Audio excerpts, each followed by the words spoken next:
प्रभु राम को सर्वस्व मानने वाले और रामचरित्र मानस के रचयिता गोस्वामी तुलसीदास ने एक चौपाई में लिखा है कि मंत्र महामणि विषय ब्याल के मेटत कठिन कुंवक भाल के, अर्थात विषय रूपी सांप का जहर उतारने के लिए मंत्र और महामणि है। यानी मंत्र सकारात्मक ऊर्जा का संचार करते हैं और नकारात्मक ऊर्जा को नष्ट करते हैं।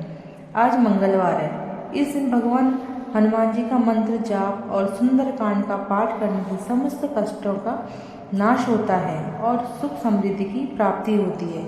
साथ ही इस दिन संकट मोचन हनुमान जी के जन्म की कथा और पढ़ने से शरीर में ऊर्जा का संचार होता है और सब नकारात्मक शक्तियों का अंत होता है। वीरों के वीर महावीर के जन्म की अद्भुत कथा। वेदों और पुराणों के अनुसार पवन पुत्र हनुमान जी का जन्म चैत्र पूर्णिमा को मंगलवार के दिन नक्षत्र व मेष लग्न के योग्य में हुआ था। हनुमान जी के पिता सुमेरु पर्वत के वानरराज राजा केसरी थे और माता अंजनी थी। रामचरित्र मानस में संकट मोचन भगवान हनुमान जी के जन्म का वर्णन करते हुए लिखा गया है कि हनुमान जी का जन्म ऋषियों के देवर से हुआ था। कहा जाता है कि एक बार वानरराज केसरी प्रभास तीर्थ के निकट पहुंचे। उन्होंने देखा कि बहुत से ऋषि वहां पर आए हुए हैं और वह समुद्र के किनारे आसन लगाकर पूजा अर्चना कर रहे हैं। तभी वहां एक विशाल हाथी आ गया और उसने ऋषि मुनियों के यज्ञ को भंग करना और उन्हें परेशान करना प्रारंभ कर दिया। तभी वानरराज केसरी ने पर्वत के शिखर से हाथी को उत्पात मचाते हुए देखा। इसे देख उन्होंने इस विशालकाय हाथी के दांत तोड़ दिए और उसे मार डाला।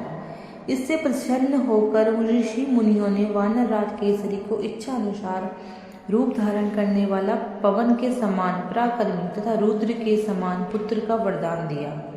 एक पौराणिक कथा के अनुसार एक दिन माता अंजनी मानव रूप धारण कर पर्वत के शिखर की तरफ जा रही थी। तभी वह डूबते हुए सूरज की लालिमा की खूबसूरती को देख भगवान सूर्य को निहारने लगी। उसी समय अचानक से तेज हवा चलने लगी और उनके वस्त्र उड़ने लगे। वह हवा को तेज चलते देख चारों तरफ निहारने लगी, लेकिन उन्हें कोई नहीं दिखाई दिया और पत्ते भी नहीं हिल रहे थे। इसे देख माता अंजनी को लगा कि कोई मायावी राक्षस अदृश्य होकर यह कृत्य कर रहा है। इस पर उन्हें क्रोध आ गया और वह बोली कि कौन दुष्ट मुझ पति परायण स्त्री का अपमान करने की कोशिश कर रहा है। तभी अचानक से पवन देव हाथ जोड़कर माता अंजनी के समक्ष प्रकट हो गए और बोले, हे देवी, क्रोध ना करें और मुझे क्षमा करें। आपके पति को ऋषियों ने मेरे समान पराक्रमी पुत्र होने का वरदान दिया है। इसी कारण मैं विवश हूँ और इसी विवशता के कारण मैंने आपके शरीर का स्पर्श किया है। मेरे अंश से आपको एक महातेजस्वी बालक प्राप्त होगा। उन्होंने इससे आगे कहा कि हे देवी, भगवान रुद्र मेरे स्पर्श द्वारा आपके पुत्र के रूप में प्रविष्ट हुए हैं। वही आपके पुत्र के रूप में प्रकट होंगे। इस प्रकार वानरराज केसरी के यह भगवान शिव के रूप में स्वयं अवतार लिया। इसीलिए इनका नाम पवन पुत्र हनुमान पड़ा।